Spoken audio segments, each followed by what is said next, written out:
청담동의 한식당 무진의 룸은 고요했다.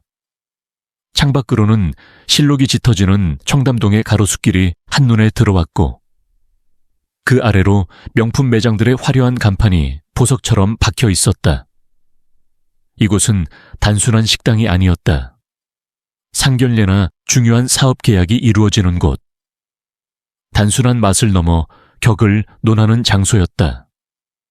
분위기는 우아했지만 그 안에는 팽팽한 긴장감이 감돌고 있었다. 한서연은 조용히 앉아 있었다. 그녀는 명품으로 치장하지 않았다. 회색의 심플한 투피스 정장은 깔끔했고 손목에는 작고 단정한 시계만이 빛을 냈다. 길게 늘어뜨린 생머리와 꾸밈 없는 화장. 검은색 뿔테 안경은 그녀의 나이를 가늠하기 어렵게 만들었다. 겉보기에는 평범한 직장 여성. 어쩌면 조금 딱딱한 인상을 주는 변호사나 회계사쯤으로 보일지도 몰랐다. 그러나 그녀의 눈빛은 깊고 차분했다. 마치 모든 것을 꿰뚫어 보는 듯한 날카로움이 깃들어 있었다. 맞은편에는 그녀의 약혼자 김태성이 앉아 있었다. 태성은 깔끔한 외모와 부드러운 인상을 지닌 남자였다. 그는 서연을 향해 미소를 짓고 있었지만 그 미소에는 미묘한 불안함이 스며 있었다. 그의 부모님, 즉 미래의 시부모가 될 두 사람은 바로 옆에 앉아 있었는데 그들의 시선은 서연을 향해 호기심과 동시에 의심을 담고 있었다.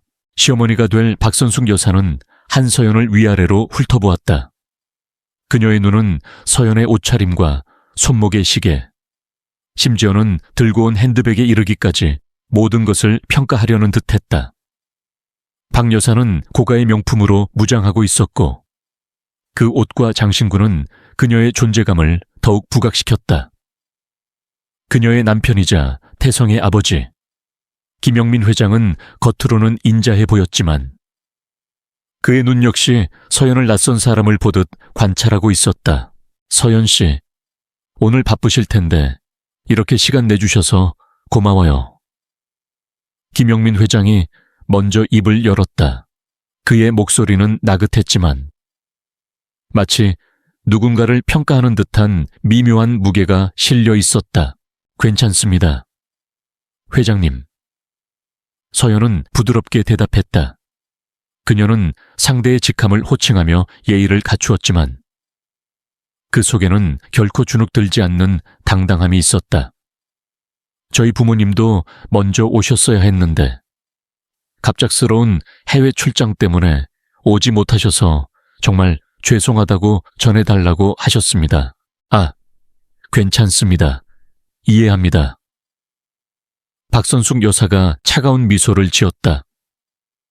그래도 오늘 귀한 분을 만나는 자리인데 부모님이 안 계셔서 서연 씨가 많이 외로우셨겠어요. 서연은 그 말의 숨은 뜻을 정확히 알아차렸다. 부모님도 변변치 않은가 보네 라는 무언의 조롱이었다. 태성은 불편한 기색을 감추지 못하고 옆에서 그녀의 손을 잡았다. 서연은 태성의 손을 가볍게 쥐며 안심시켰다. 그녀의 평온한 태도는 박선숙 여사의 심기를 더욱 불편하게 만들었다. 태성이가 서연 씨를 처음 소개했을 때 무슨 큰 회사 비서실에서 일한다고 들었는데 정확히 어떤 일을 하시는지 여쭤봐도 될까요? 박 여사가 직접적으로 물었다. 비서실은 아니고요. 저는 기업 구조조정 전문팀에 있습니다. 주로 인수합병이나 부실기업 정리 같은 일을 맡고 있습니다. 서연은 담담하게 대답했다. 아, 그런 쪽이시군요. 박 여사는 짐짓 놀라는 표정을 지었지만 그 표정에는 냉소가 담겨 있었다. 어쩐지 옷차림이 딱딱하다 했더니 근데 그런 어려운 일은 여성분들이 하기엔 좀 힘들지 않나요? 태성이를 만나면 좀 더 편한 일. 예를 들면 살림에 전념할 수 있을 텐데 말이에요. 태성은 어머니하고 작게 소리쳤다. 하지만 서연은 태연했다. 그녀는 억지 웃음을 짓지도 않았고 얼굴을 붉히지도 않았다. 힘든 일도 있지만 그만큼 성취감도 큽니다. 서연은 나지막이 말했다. 특히 부조리와 불공정을 바로잡을 때 느끼는 보람은 무엇과도 바꿀 수 없습니다. 그녀의 말에 박선숙 여사의 얼굴이 순간 굳어졌다. 그들이 서연의 직업을 단순한 회사원으로 치부하려 했던 것과 달리 서연의 말은 그녀가 가진 직업적 신념과 전문성을 드러냈다. 이것은 단순히 개인적인 만남이 아니라 두 사람의 가치관이 정면으로 충돌하는 순간이었다. 박선숙 여사는 더 이상 그녀의 직업에 대해 묻지 않았다. 대신 화제를 돌려 자연스럽게 부와 명예를 과시하려 했다. 태성이가 서연 씨 집이 이 근처라고 하던데 그럼 이 동네 잘 아시겠네요. 박 여사가 친절한 척 물었다. 네, 조금은. 서연이 짧게 대답했다. 저희가 얼마 전에 이 근처로 이사 왔거든요. 박 여사가 자랑스럽게 말했다. 처음에는 좀 낯설었는데 살다 보니 정말 좋더라고요. 특히 한강 조망권이 끝내주는 청담동 고급 빌라는 정말. 그녀는 말을 잠시 멈추고는 서연을 빤히 바라보았다. 그녀의 얼굴에는 너는 감히 상상도 못할 곳이라는 오만함이 가득했다. 김영민 회장은 조용히 박 여사의 이야기를 듣고 있었고 태성은 불편한 기색을 감추지 못했다. 서연 씨는 혹시 청담동 고급 빌라에 살아보셨나요? 박 여사가 마치 시험을 하듯 물었다. 아니, 혹시 그런 곳을 방문이라도 해보셨는지. 청담동 고급 빌라는 처음이죠. 그녀는 마지막 문장을 강조하며 서연의 반응을 살폈다. 서연은 잠시 침묵했다. 그 침묵은 짧았지만 박 여사에게는 영혼처럼 느껴졌다. 태성은 불안한 표정으로 서연을 바라보았다. 그는 어머니의 무례함에 죄책감을 느끼고 있었다. 서연은 안경을 고쳤었다. 그리고 천천히 입을 열었다. 그녀의 목소리는 여전히 평온했지만 그 안에는 강철 같은 단단함이 느껴졌다. 네, 제가 지금 살고 있습니다. 어쩌다 보니. 박선숙 여사는 순간 숨을 들이마셨다. 그녀의 눈이 커졌고 입술이 살짝 벌어졌다. 그녀는 서연의 말을 믿을 수 없다는 표정이었다. 김영민 회장의 눈썹도 미세하게 꿈틀거렸다. CEO, 서연 씨가 그 빌라에 사신다고요? 박 여사가 더듬거리며 물었다. 어느 빌라 말씀이세요? 서연은 조용히 자신의 핸드백에서 명함 지갑을 꺼냈다. 그리고 단정하게 인쇄된 명함 한 장을 꺼내 박선숙 여사에게 건넸다. 명함에는 한서연이라는 이름과 함께 K&L 컨설팅 파트너스 대표이사라는 직함이 선명하게 새겨져 있었다. 박 여사는 명함을 보고도 믿을 수 없다는 듯 서연을 쳐다보았다. K&L 컨설팅 파트너스는 단순한 컨설팅 회사가 아니었다. 국내외 대기업의 부실을 전문적으로 정리하고 인수합병을 통해 기업 가치를 높이는 금융계의 저승사자로 불리는 곳이었다. 그곳의 대표이사가 지금 자신 앞에서 평범한 옷차림으로 앉아있다는 사실이 박 여사의 머릿속을 혼란스럽게 만들었다. 서연 씨가 그 K&L의 대표님이셨군요. 김영민 회장이 떨리는 목소리로 말했다. 그의 표정에는 더 이상 여유가 없었다. 어쩌다 보니 회사를 운영하게 되었습니다. 서연은 겸손하게 답했지만 그 목소리는 모든 것을 알고 있는 듯한 자신감으로 가득 차 있었다. 그런데 회장님, 방금 말씀하신 그 청담동 고급 빌라 말입니다. 혹시 드림 스카이 빌리지를 말씀하시는 건가요? 서연의 입에서 나온 이름에 박선숙 여사의 얼굴이 순간 하얗게 질렸다. 그녀의 눈동자가 흔들리기 시작했고 입술은 바싹 말라붙었다. 김영민 회장 역시 자리에서 거의 일어날 뻔했다. 그걸 어떻게... 박 여사가 거의 속삭이듯 말했다. 그 빌라는 현재 저희 회사에서 맡고 있는 프로젝트와 관련이 있거든요. 서연은 부드러운 목소리로 말했다.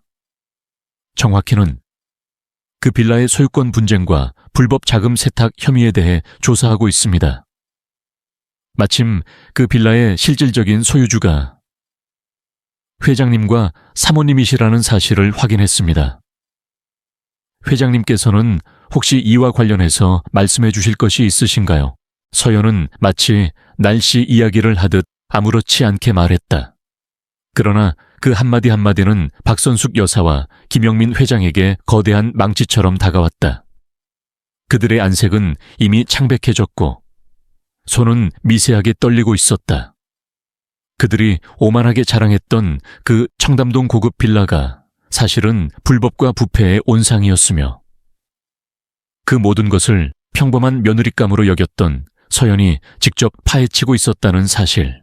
태성은 충격에 휩싸여 있었다.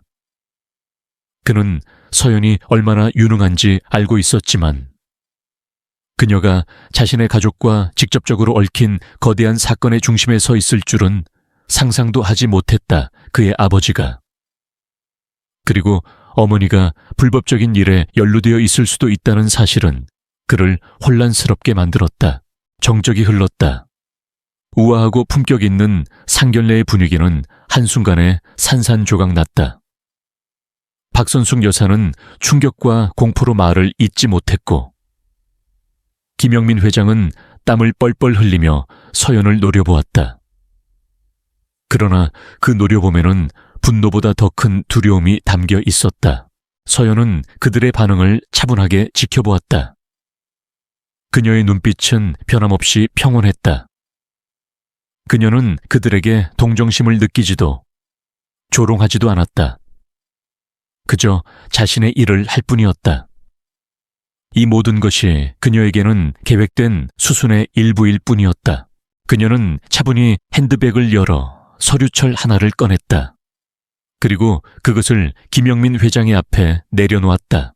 회장님, 이 서류는 드림 스카이 빌리지와 관련된 모든 불법 거래 내역과 차명 계좌의 증거입니다. 저희는 이미 검찰의 수사 의뢰를 마친 상태입니다. 서연의 말은 그들의 심장에 비수를 꽂는 것과 같았다. 박선숙 여사는 결국 고개를 떨구었고 김영민 회장의 얼굴은 핏기 하나 없이 하얗게 질렸다. 5분 전만 해도 오만하게 거만을 떨었던 그녀의 얼굴은 이제 공포와 절망으로 가득 차 있었다. 그녀의 아름다운 명품 옷과 장신구들은 더 이상 그녀를 빛나게 해주지 못했다. 오히려 그 모든 것이 그녀의 몰락을 상징하는 듯했다. 이 상견례는 더 이상 약혼을 축하하는 자리가 아니었다.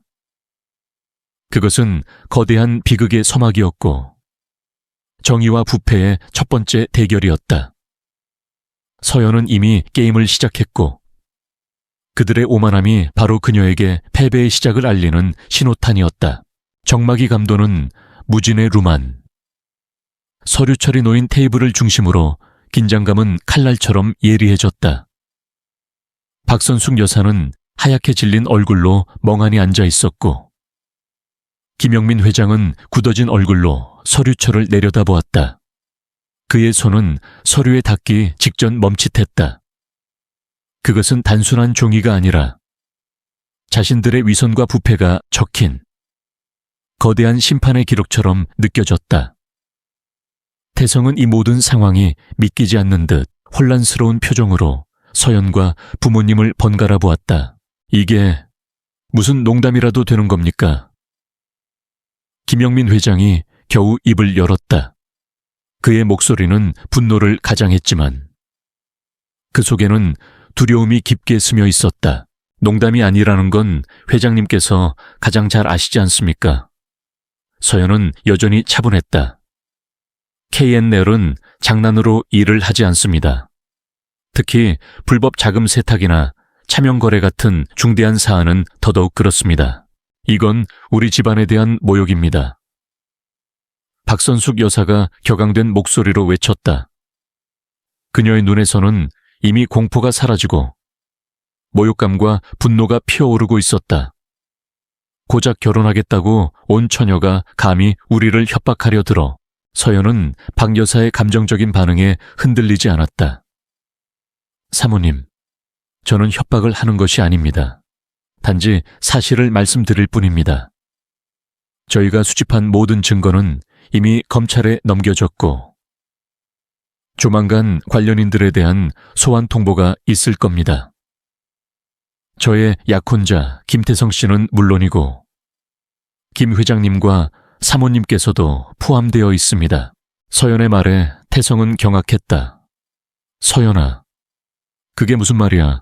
나까지 태성 씨는 명의만 빌려줬을 뿐이라고 말씀하셨죠. 하지만 법적인 책임은 명예 대여만으로 끝나지 않습니다. 자금의 출처나 흐름에 대해 정확히 소명하지 못하면 공범으로 몰릴 수 있습니다. 저는 태성 씨를 보호하고 싶어서 가능한 한 빨리 이 사실을 알리고 싶었습니다. 서연의 목소리에는 태성을 향한 진심 어린 걱정이 담겨 있었다. 그러나 김영민 회장과 박선숙 여사의 눈에는 그녀의 진심이 보이지 않았다.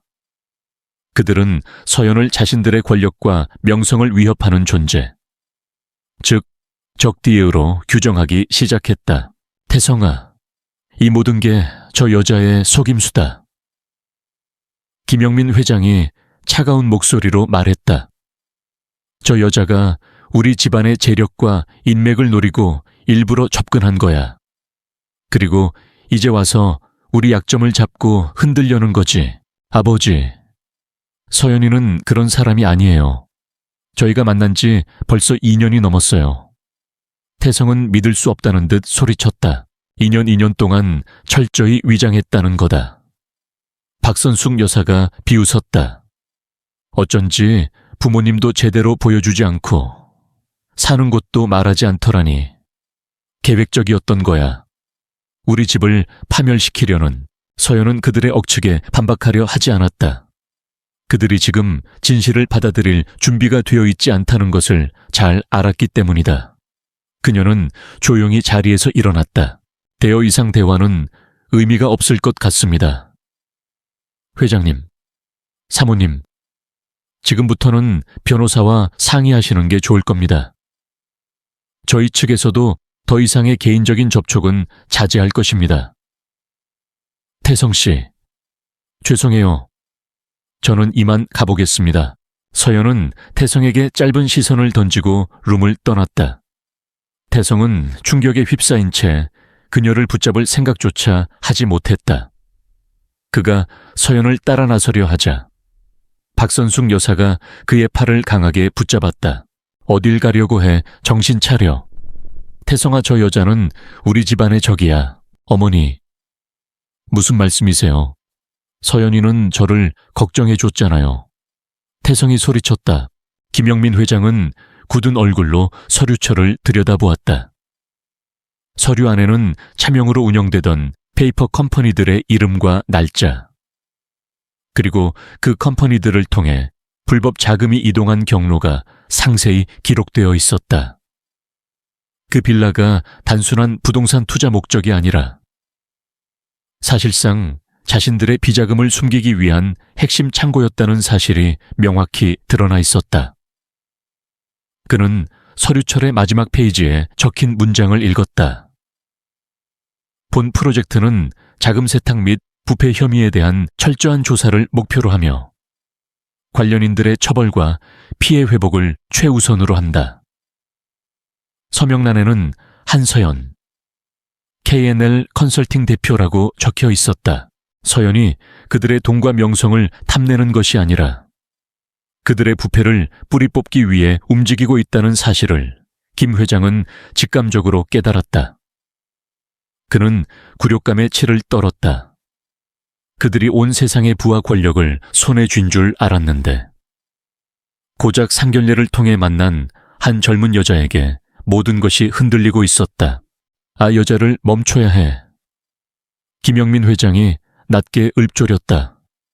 당장 태성과 저 여자 관계를 끝내. 그리고 저 여자가 뭘 원하는지 알아봐. 돈이든 지위든 뭐든 원하는 대로 해주고 이 사건을 덮어야 해. 여보, 저 여자는 돈을 원하는 것 같지 않아요. 박선숙 여사가 불안하게 말했다. 저 눈빛을 보세요. 돈으로 살 수 없는 종류의 눈빛이었어요. 쓸데없는 소리 하지 마. 이 세상에 돈으로 안 되는 건 없어. 아직 우리의 힘을 모르는 거야. 이 건을 처리할 변호사들을 모두 불러. 김 회장의 눈에 냉혹한 빛이 번뜩였다. 그리고 저 여자의 뒷조사를 철저히 해. K&L 컨설팅 파트너스에 약점이 있다면 뭐든지 찾아와. 그날 밤. 김영민 회장의 저택에서는 밤늦도록 불이 꺼지지 않았다. 그의 비서들과 변호사들, 심지어는 정치계와 법조계에 연결된 인물들까지 동원되어 한서연이라는 이름 석자를 파헤치기 시작했다. 그들은 그녀의 학력, 경력, 심지어는 개인적인 관계까지 샅샅이 뒤졌다. 그들의 목적은 단 하나. 그녀의 약점을 찾아내 그녀를 협박하거나 매수하여 이 사건을 무효화시키는 것이었다. 한편 서연은 혼자 조용히 자신의 사무실로 돌아왔다. 그녀는 긴 하루를 보낸 후에도 지친 기색 없이 차분했다. 그녀의 비서이자 가장 신뢰하는 동료인 강지훈 팀장이 그녀를 맞았다. 지훈은 태성과 서연의 교제 사실을 알고 있었지만 오늘 상견례에서 무슨 일이 있었는지는 자세히 몰랐다. 대표님, 오늘 상견례는 잘 끝내셨습니까? 지훈이 조심스럽게 물었다. 아니, 이제 막 시작된 것 같아. 서연은 나지막이 대답했다. 그리고는 탁자 위에 서류철을 내려놓으며 말했다. 김 회장 측에서 움직이기 시작할 거야. 우리의 예상보다 훨씬 빠르고. 광범위하게 지훈은 서류철을 들여다보았다. 드림 스카이 빌리지라는 문구를 본 그는 순간 놀랐다. 대표님, 그 김태성 씨가 그 김 회장님 아드님이셨습니까?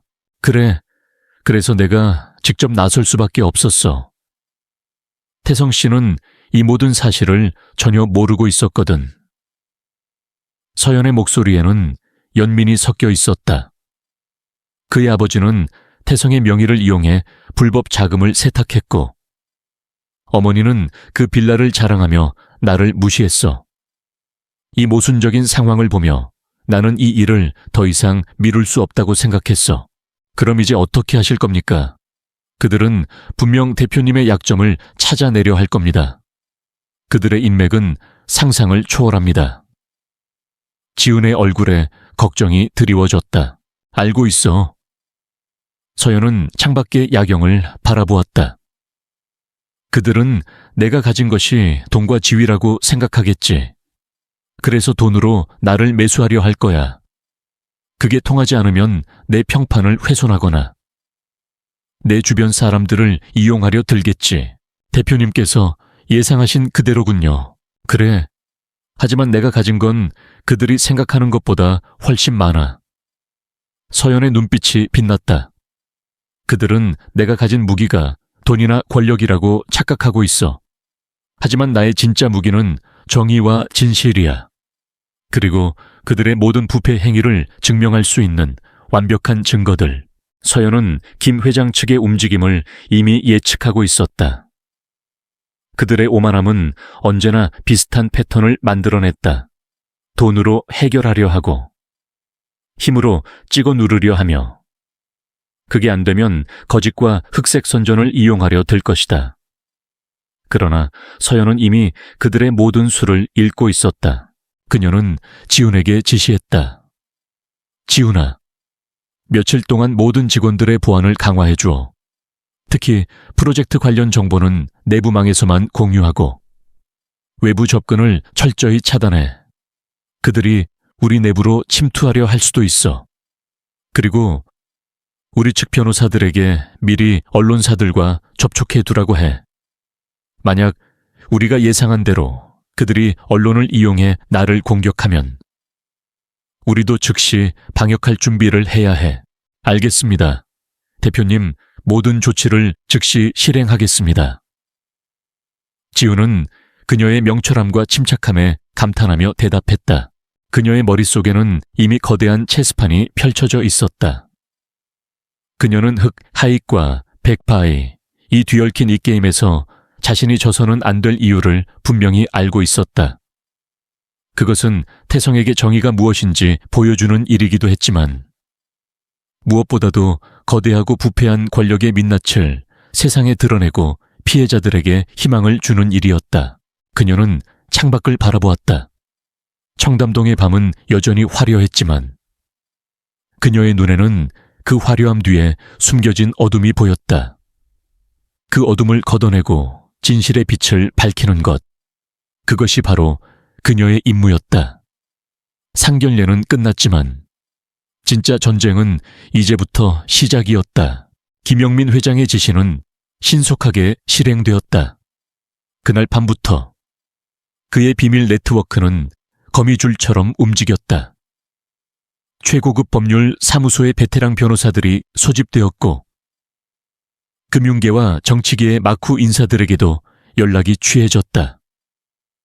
그들의 목표는 한서연이라는 젊은 여성을 무너뜨리고 드림 스카이빌리지와 관련된 모든 수사를 중단시키는 것이었다. 한서연 K&L 컨설팅 파트너스의 대표이사, 나이 32살. 김 회장의 서재에서 한 남자가 노트북 화면을 보며 보고했다. 그는 김 회장의 그림자처럼 일하는 정보 수집 전문가였다. 대외적으로는 5년 전 회사를 설립해 부실 기업을 정상화시키는 기업 구조조정 전문가로 알려져 있습니다. 학력은 서울대학교 경제학과 수석 졸업 후 미국 펜실베이니아 대학교 와튼 스쿨에서 MBA를 취득했습니다. 화려하지만 흠잡을 데 없는 이력입니다.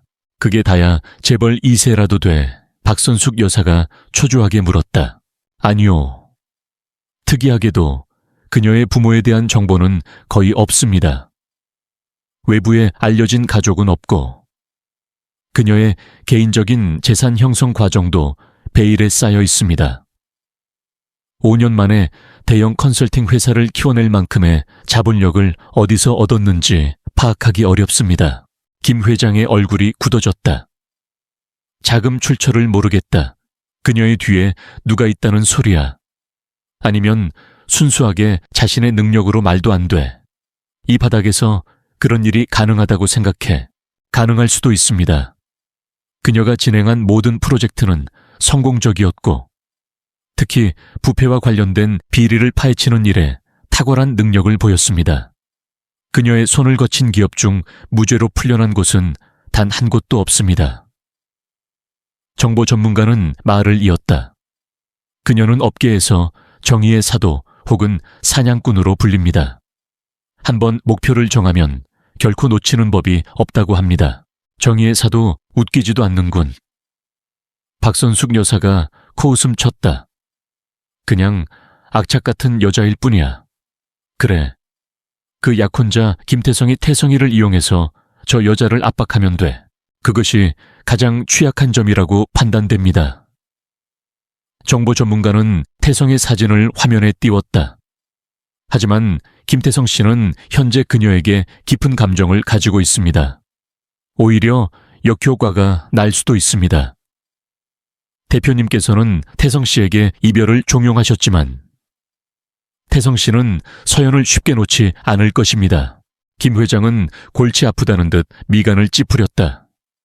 그럼 어떻게 해야 하나? 그냥 앉아서 당하란 말이야.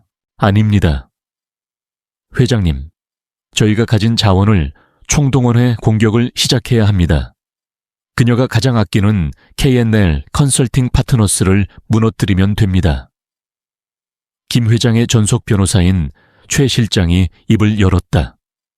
일단 언론을 통해 한서연 대표가 청담동 빌라 사건을 사적으로 이용해 김 회장님을 협박하려 했다는 내용을 흘릴 겁니다. 그리고 K&L의 핵심 인력들을 빼내어 회사의 업무를 마비시키고 그녀가 과거에 진행했던 프로젝트들의 작은 허점이라도 찾아내 언론에 터뜨릴 것입니다. 그녀의 평판을 훼손하면 그녀는 더 이상 정의의 사도로 존재할 수 없게 됩니다. 그러면 검찰도 여론의 눈치를 보게 될 것이고 수사 동력은 자연히 약해질 겁니다. 김 회장은 고개를 끄덕였다. 좋아. 당장 시작해. 가장 잔인하고 효과적인 방법으로. 돈은 얼마가 들든 상관없으니. 다음 날 아침 예상대로 움직임이 시작되었다. K&L 컨설팅 사무실로 전화가 빗발쳤다. 한서연 대표가 김영민 회장에게 개인적인 감정으로 부당한 압력을 행사하려 했다는 루머가 삽시간에 퍼졌다. 평소에는 거들떠보지도 않던 기자들이 청담동 빌라와 상결례라는 자극적인 키워드를 가지고 취재를 요청했다. 직원들은 동요하기 시작했다. 그들은 서연을 신뢰했지만 거대 기업의 회장과 맞서 싸운다는 것은 상상 이상의 압박이었다. 그러나 서연은 침착했다. 그녀는 강지훈 팀장과 함께 모든 상황을 예상하고 있었다. 대표님, 기자들의 전화가 끊이질 않습니다. 대부분 악의적인 의도가 있는 것 같습니다. 지훈이 보고했다. 괜찮아. 그들이 첫 수를 던진 것뿐이야. 우리도 준비했던 대로 움직이면 돼. 서연은 노트북 화면에 띄워진 자료를 보며 말했다. 언론과의 접촉은 모두 차단해. 섣불리 대응하면 오히려 그들이 원하는 그림을 그려주게 될 거야. 언론의 반응은 나중에 우리가 필요할 때 사용하면 돼. 그리고 우리 팀원들에게는 오늘 점심시간에 모든 것을 투명하게 설명할 거야. 믿음은 숨기는 것에서 깨지기 마련이니까 오후가 되자 김 회장 측의 공격은 더욱 노골화되었다.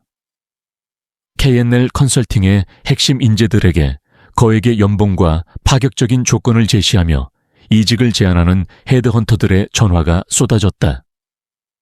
특히 드림 스카이빌리지 프로젝트에 참여했던 핵심 인력들은 집중적인 스카우트 대상이 되었다. 이게 바로 그들이 쓰는 방식입니다. 돈으로 모든 것을 해결하려 들죠. 서연은 이메일로 온 이직 제안서를 보며 말했다. 하지만 그들은 우리 팀원들의 충성심을 과소평가하고 있어. 그녀의 예상은 정확했다. 서연이 팀원들을 모아 솔직하게 모든 것을 털어놓자 그들의 동요는 오히려 단단한 신뢰로 바뀌었다. 서연은 자신이 왜 이 프로젝트를 시작하게 되었는지, 그리고 그들이 앞으로 직면할 어려움이 무엇인지 숨김없이 말했다. 이 일은 단순한 기업 비리 수사가 아닙니다. 저는 거대 권력의 부패와 싸우고 있습니다. 그들은 우리의 삶을 흔들려 할 것이고 우리의 가치를 돈으로 사려 할 겁니다. 하지만 저는 여러분의 능력을 돈으로 평가하지 않습니다. 저는 여러분의 신념과 정의를 믿습니다. 이 싸움에 참여하는 것은 전적으로 여러분의 자유입니다. 만약 떠나고 싶다면 지금 말해주세요. 저는 누구도 원망하지 않을 겁니다. 서연의 목소리는 조용했지만 그 울림은 강렬했다. 팀원들은 서로를 바라보았다. 그들은 이미 서연이라는 리더를 통해 수많은 불가능을 가능하게 만들었던 경험이 있었다. 그녀는 단순히 일을 지시하는 상사가 아니라 함께 싸우는 전우였고 그들이 믿는 가치를 실현시키는 존재였다. 잠시의 침묵 후 한 명씩 자리에서 일어섰다. 저희는 대표님을 믿습니다. 아이스듐, 저희도 함께 하겠습니다. 모두가 자리를 떠나지 않았다. 그들의 단단한 결속력은 돈과 권력의 논리로만 움직이던 김 회장 측에게는 상상도 할 수 없는 것이었다. 김 회장 측의 다음 공격은 K&L 컨설팅의 과거 프로젝트들을 겨냥했다. 그들은 서연이 5년 전 진행했던 첫 번째 프로젝트, 한 부실 기업을 재정비했던 사례를 파고들었다. 당시 그 기업의 전 대표였던 사람이 회계 장부를 조작해 회사에 손해를 입혔다는 혐의를 받았다. 그는 현재 교도소에 수감 중이었다. 김 회장 측은 이 전 대표의 아내를 찾아갔다. 아내는 남편의 억울함을 호소하며 서연에게 복수할 기회를 찾고 있었다. 그녀는 남편의 회계 장부 조작 혐의가 사실은 서연의 계획적인 덫이었고 서연이 그 기업을 빼앗기 위해 증거를 조작했다는 주장을 언론에 흘렸다. 이 보도는 파급력이 컸다. 정의의 사도로 불리던 한서연이 사실은 잔인한 약탈자였다는 프레임이 씌워지기 시작했다. 인터넷 커뮤니티와 SNS는 서연을 비난하는 글들로 도배되었다. 한서연, 알고 보니 기업 사냥꾼, 청담동 빌라 사건, 억울한 피해자 코스프레 같은 자극적인 헤드라인들이 쏟아졌다. 대표님, 이젠 직접 반박해야 합니다. 이대로 가면 저희 평판이 완전히 무너질 겁니다. 지훈이 심각한 얼굴로 말했다. 예상했던 일이야. 그들이 나를 무너뜨리기 위해 쓸 수 있는 가장 효과적인 방법은 내 신념을 공격하는 것이니까. 서연은 여전히 침착했다. 하지만 우리가 대응할 때가 아니야.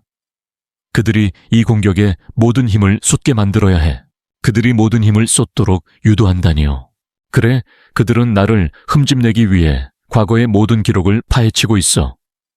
그 과정에서 반드시 놓치는 부분이 생길 거야. 그때가 바로 우리가 움직일 때야. 서연은 지훈의 어깨를 두드리며 말했다. 지금부터 우리가 가진 카드를 하나씩 공개할 거야. 그들이 예상하지 못했던 방식으로. 서연은 조용히 노트북을 열고 누군가에게 이메일을 보냈다. 수신인은 5년 전 자신이 구조조정했던 부실기업의 전 대표, 즉 현재 교도소에 수감 중인 그 남성에게 보낸 편지였다. 수신 이진호. 제목 당신의 결백을 증명할 기회. 이진호 씨, 당신이 억울하다고 생각하고 있다는 것을 잘 압니다. 당신이 몰래 숨겨놓은 또 다른 회계 장부가 있다는 것도 알고 있습니다. 당신은 그 장부가 자신의 죄를 증명하는 증거라고 생각하겠지만 저는 그 장부가 오히려 당신의 결백을 증명하고 당신을 뒤에서 조종했던 진짜 배후를 밝혀줄 단서라고 믿습니다. 저는 당신의 아내가 언론을 통해 저를 공격했다는 사실을 알고 있습니다. 저는 그 공격에 관심이 없습니다. 하지만 저는 진실에는 관심이 있습니다. 지금이 바로 당신이 진실을 세상에 드러낼 마지막 기회입니다. 한서연 드림. 이메일을 보내고 서연은 자리에서 일어났다. 이제 기다리기만 하면 돼. 그들은 나를 공격하느라 정신이 없을 거야. 그들이 가장 방심했을 때 우리는 가장 강력한 무기를 꺼낼 거야. 그녀의 눈에는 흔들림 없는 결의가 담겨 있었다. 김 회장 일가는 서연을 무너뜨리기 위해 맹목적인 공격을 퍼붓고 있었지만 그들은 이미 서연이 파놓은 함정 안으로 한 걸음씩 걸어 들어가고 있었다. 이 싸움은 단순히 힘의 대결이 아니라 치밀한 전략과 용기 있는 신념의 싸움이었다. 김영민 회장의 측근들은 서연이 침묵하는 것을 자신들의 승리로 오인했다. 그들은 언론과 인터넷을 통해 그녀에 대한 부정적인 여론을 더욱 확산시켰다. 기업 사냥꾼 한서연, 과거 비리 전말 드러나. 위선의 탈을 쓴 KNL 대표. 돈과 명예에 눈먼 여자와 같은 기사들이 연일 쏟아져 나왔다. 그들은 서연의 침묵을 긍정의 신호로 해석하며 그녀가 더 이상 방역할 힘이 없다고 확신했다. 그 사이 서연은 조용히 자신의 사무실에서 일련의 작업을 진행하고 있었다. 그녀의 눈은 노트북 화면에 집중되어 있었지만 그녀의 생각은 이미 몇 수 앞을 내다보고 있었다. 지훈 팀장은 그녀의 곁에서 불안한 기색을 감추지 못했다. 대표님, 이대로 가다가는 저희 회사에 대한 신뢰가 완전히 무너질 겁니다. 고객들 문의 전화도 빗발치고요. 일부 프로젝트는 진행을 보류해야 하는 상황까지 왔습니다. 걱정하지 마. 지훈아, 그들은 우리를 벼랑 끝으로 몰고 있다고 생각하겠지만 사실은 우리가 그들을 덫으로 유인하고 있는 거야. 서연은 차분하게 말했다. 그들이 우리를 공격하느라 정신이 없는 동안 우리는 그들의 약점을 파고들 시간을 벌고 있는 거라고. 바로 그때 서연의 핸드폰에 한 통의 이메일 알림이 떴다. 발신자는 5년 전 그녀가 구조조정했던 부실기업의 전 대표 이진호였다. 서연은 지훈에게 잠깐 기다리라고 말한 뒤 이메일을 열었다. 수신 한서연 대표님. 제목, 제가 믿을 수 있는 사람은 오직 당신뿐입니다. 한서연 대표님. 저는 당신이 저에게 연락을 해줄 거라고 생각했습니다. 저희 아내가 당신을 비난하고 있다는 사실을 알고 있습니다. 하지만 그것은 저의 의지가 아닙니다. 저는 감옥에 있는 동안 당신이 제가 무고함을 밝혀줄 수 있는 유일한 사람이라는 것을 깨달았습니다. 당신은 5년 전 저에게 당신이 진실을 말할 준비가 되면 언제든지 연락하라고 말했었죠. 저는 그때 당신을 믿지 못했습니다. 그러나 이제 저는 압니다. 제 뒤에 숨어있던 진짜 배후. 저를 이용해 비자금을 횡령하고 저에게 모든 죄를 뒤집어 씌운 사람들의 정체를 알고 있습니다. 그 증거가 담긴 회계 장부가 제가 숨겨둔 제 명의의 사무실에 있습니다. 부디 그들의 진실을 밝혀주십시오. 이진호 드림. 이진호는 이메일 말미에 사무실의 주소와 비밀번호를 적어 보냈다.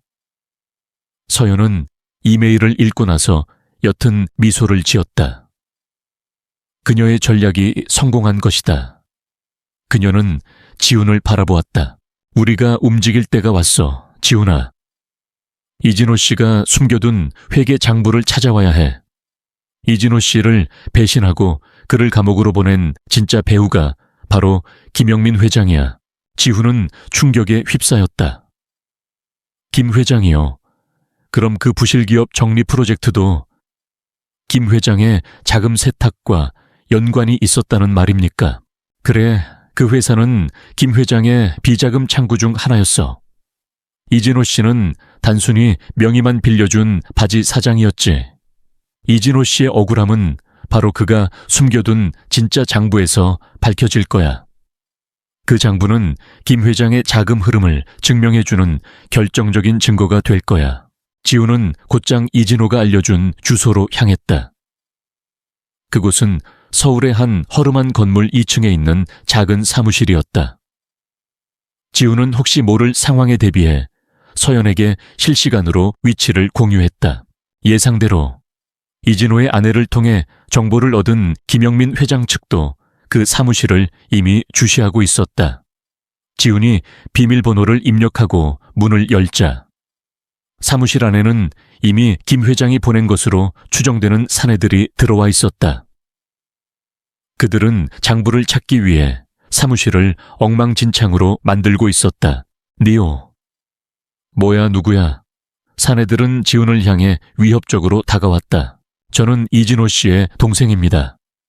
형이 저에게 이 사무실에 있는 중요한 서류를 가져다 달라고 부탁했습니다. 지훈은 침착하게 거짓말을 했다. 그는 서연에게 배운 대로 당황하지 않고 능청스럽게 연기했다. 사내들은 지훈을 의심스럽게 바라보았지만 그들은 그가 장부에 대해 모른다고 생각했다. 이진호가 너한테 연락했어, 그래. 그럼 너도 공범이야. 우리가 찾는 서류가 어디 있는지 알아. 무슨 서류 말씀이십니까? 형이 저에게 건넨 것은 이 장부뿐입니다. 지훈은 손에 들고 있던 작은 노트를 흔들었다. 그것은 겉보기에는 아무것도 아닌 평범한 노트였다. 사내들은 그 노트에 관심이 없었다. 그들은 책상 밑, 서랍 속, 책장 뒤를 뒤지며 진짜 장부를 찾고 있었다. 그들이 노리는 것은 회계 장부처럼 보이는 크고 두꺼운 서류였다. 지훈은 그들이 방심한 틈을 타 서연에게 몰래 문자를 보냈다. 그들이 찾고 있는 장부는 이 방에 없습니다. 다른 곳에 숨겨져 있을 것 같습니다. 서연은 즉시 이진호에게 연락을 취했다. 감옥에 있는 이진호는 교도관의 감시를 피해 어렵게 전화를 받았다. 서연은 그의 목소리에서 초조함을 느꼈다. 이진호 씨, 제가 보낸 사람이 사무실에 도착했습니다. 그런데 장부가 보이지 않는다고 합니다. 혹시 다른 곳에 숨겨두셨습니까? 네. 네, 제가 바보 같았습니다. 그들이 제가 장부를 숨겨둔 것을 알고 있다고 생각했습니다. 그래서 다른 곳에. 이진호는 말을 잇지 못하고 당황했다. 괜찮습니다.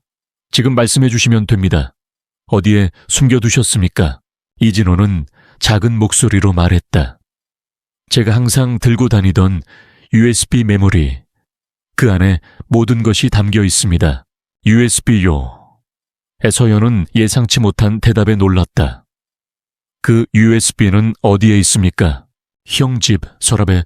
서연은 곧바로 지훈에게 다시 연락했다. 지훈아, 그들은 멍청하게 종이 장부를 찾고 있다. 진짜 증거는 이진호 씨의 집. 서랍 안에 있는 USB 메모리 안에 있어. 지금 당장 이진호 씨의 집으로 가야 해.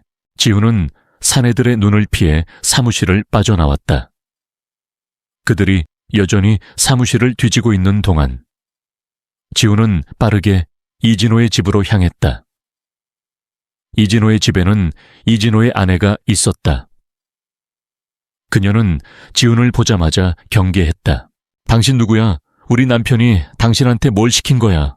안녕하세요. 저는 이진호 씨의 동료입니다. 이진호 씨께서 저에게 중요한 자료를 전달해 주셨습니다. 그런데 그 자료를 확인해 보니 몇 가지 중요한 정보가 더 필요해서 왔습니다. 지훈은 태연하게 거짓말을 했다.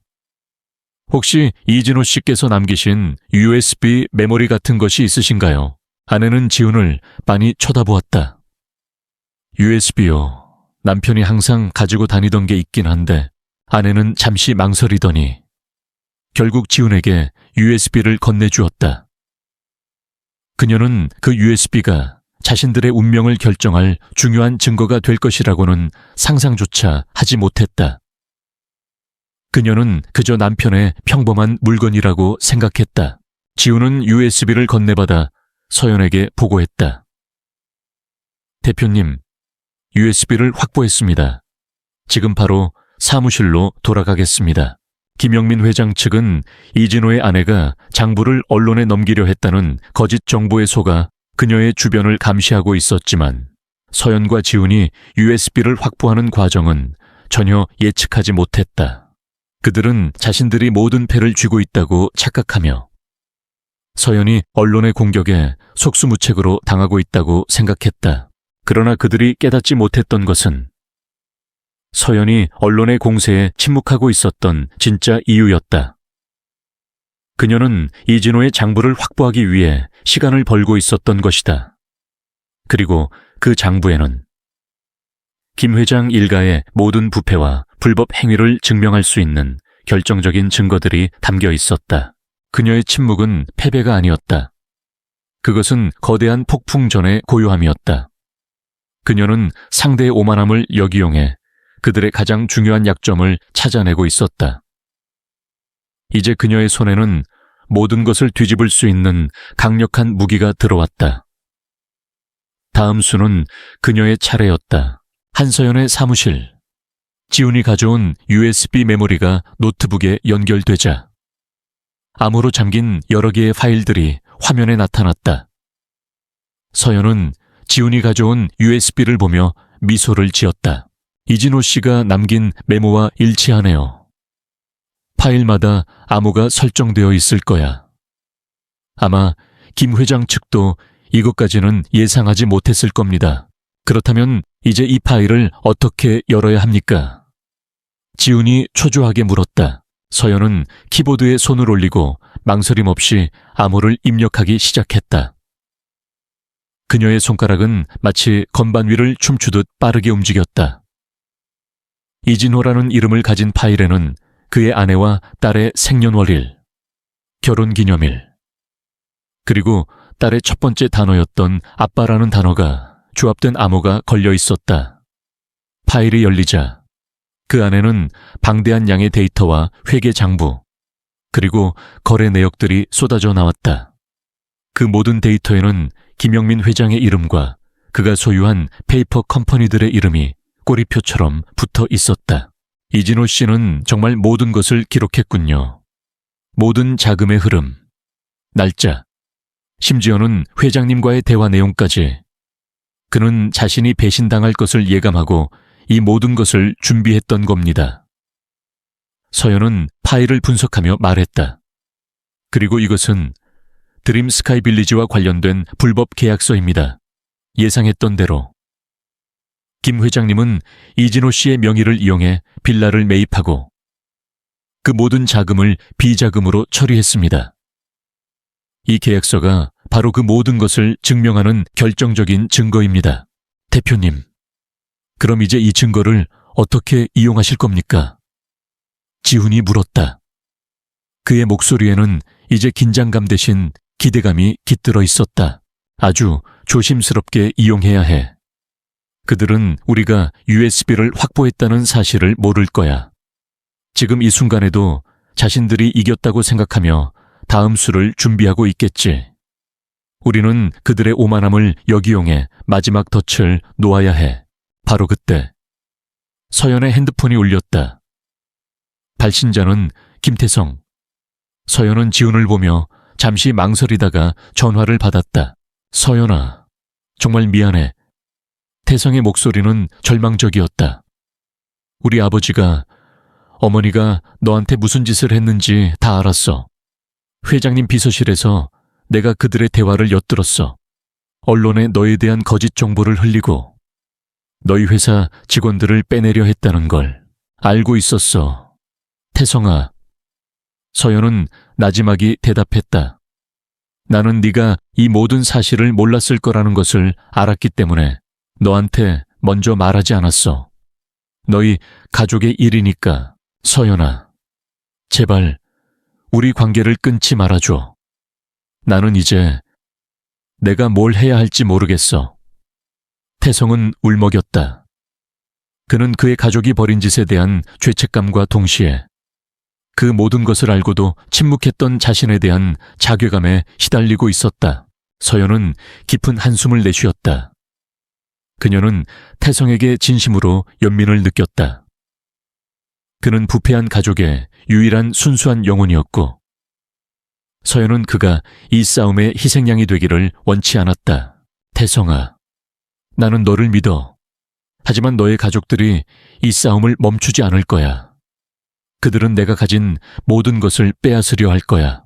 그들이 무슨 짓을 할 수 있겠는데 가장 가까운 사람을 이용하는 것. 그들은 네가 내게 가장 큰 약점이라고 생각할 거야. 그리고 그들은 너를 통해 나를 공격하려 할 거야. 너를 내 편으로 끌어들이는 것이 그들에게는 가장 강력한 무기가 될 테니까. 태성은 서연의 말에 충격을 받았다. 그의 가족들이 자신을 이용해 서연을 공격할 수도 있다는 사실을 상상조차 하지 못했다. 그는 굳은 결심을 한 듯 말했다. 서연아, 나는 너의 편이야. 내가 무엇이든 도와줄 수 있도록 해줘. 나는 내 가족의 죄를 바로잡고 싶어. 서연은 잠시 침묵했다. 그리고는 태성에게 조심스럽게 말했다.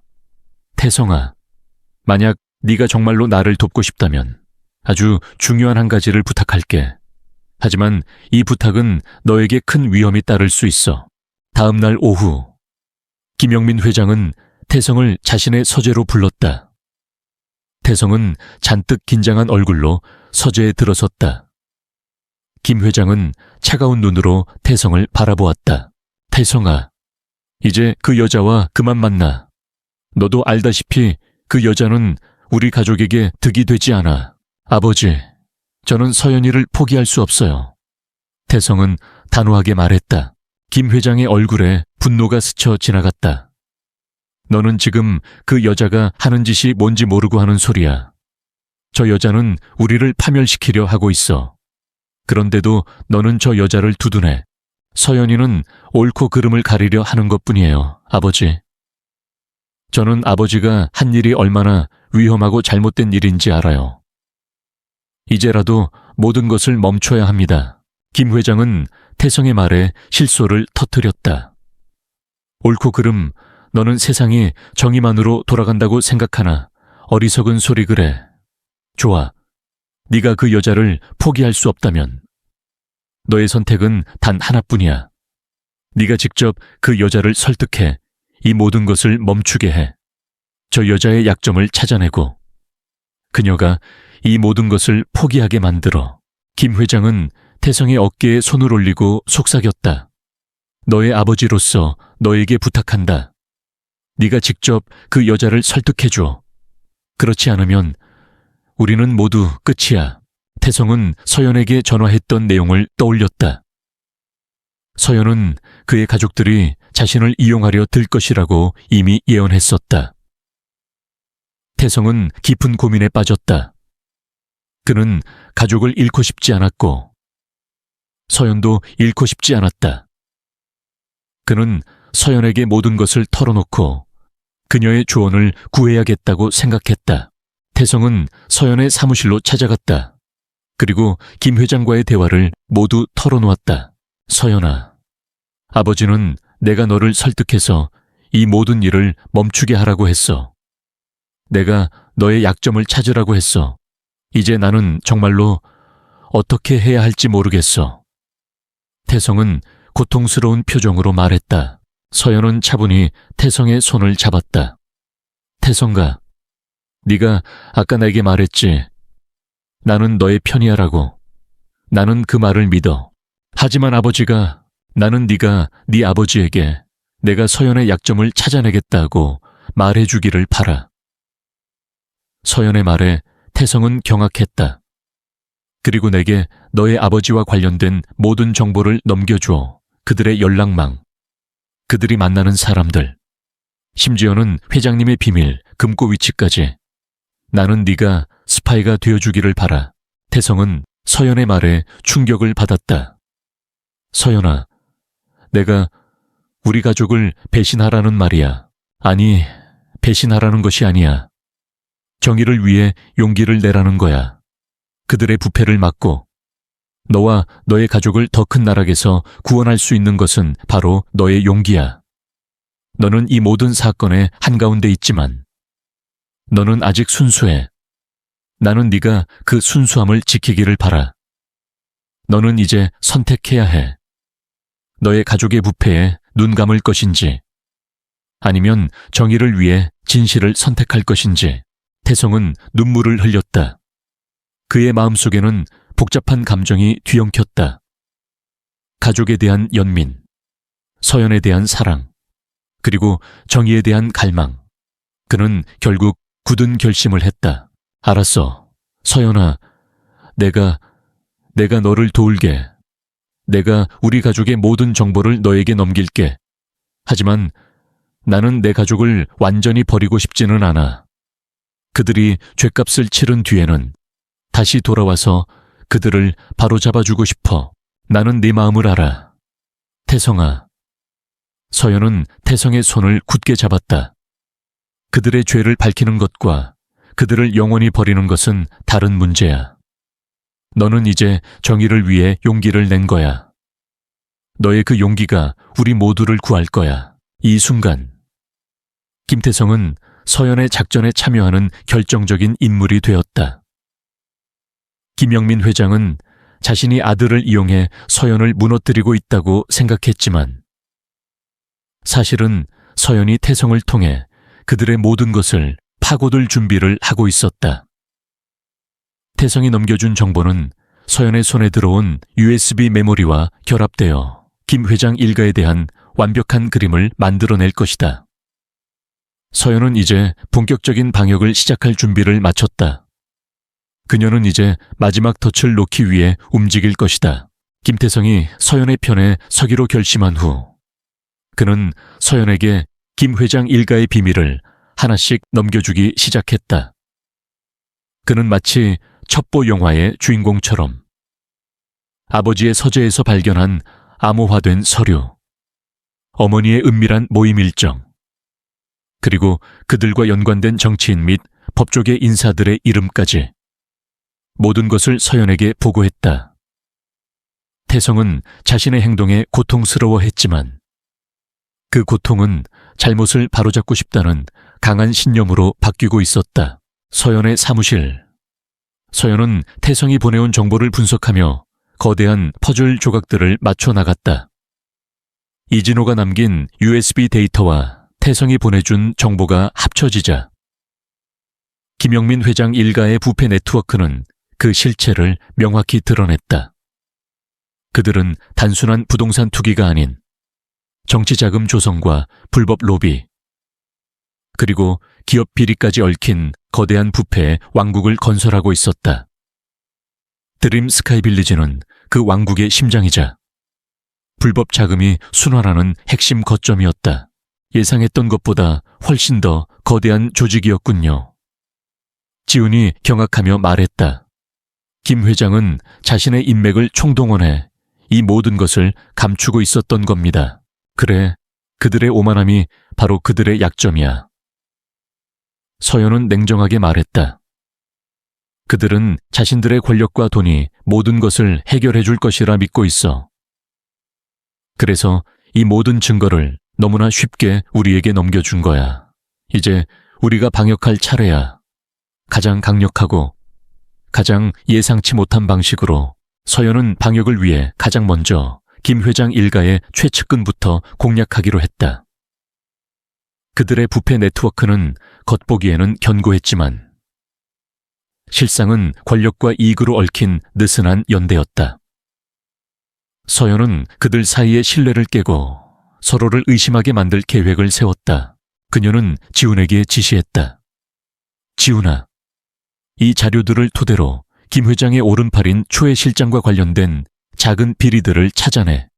그리고 익명의 제보 형식으로 초회 실장이 김 회장을 배신했다는 내용의 문서를 만들어 최 실장이 접촉하고 있는 언론사에 뿌려. 네 초회 실장이 김 회장을 배신했다는 문서를요. 지훈이 의아해했다. 그래, 물론 거짓이야. 하지만 그들의 세계에서는 진실보다 의심이 더 큰 파괴력을 가지고 있어. 김 회장은 최 실장을 의심하게 될 것이고 최 실장은 자신을 향한 의심의 눈초리를 피하기 위해 발버둥 치게 될 거야. 그때 우리가 진짜 증거를 들이밀면 돼. 서연의 지시는 실행되었다.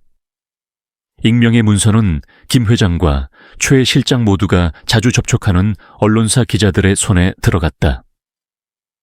문서는 최 실장이 드림 스카이빌리지와 관련된 불법 거래에서 일부 금액을 빼돌렸다는 내용과 함께 김 회장에게 불리한 정보를 검찰에 흘렸다는 내용을 담고 있었다.